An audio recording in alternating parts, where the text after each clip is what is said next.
Конечно же, стихи – это слова, а музыка – это дыхание. И возникает романс, слова в дыхании, которые разлетаются как дыхание тех, кто любил и написал про это. Мы сейчас Миляшу Талгатовну попросим, которые украсят сегодня наш весь вечер своими песнями, и мы попросим повторно спеть нам роман из вашего репертуара. Ну давайте. Не своими песнями, да? Это песня, романс из фильма «Жестокий романс», да? А напоследок я скажу. Ну, то есть, получается, музыкальная пауза, да, сейчас? Ну как, лирика без романса – это невозможно.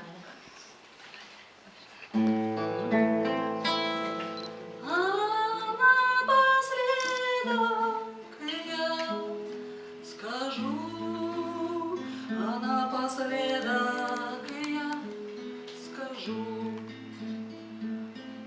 прощай, любить не обязуйся, с ума схожу или восхожу к высокой степени безумства. Как ты любил, ты пригубил к погибели, не в этом дело. Как ты любил, ты погубил, но погубил так неумело. А напоследок я скажу: работу малую висок еще вершит, но полирует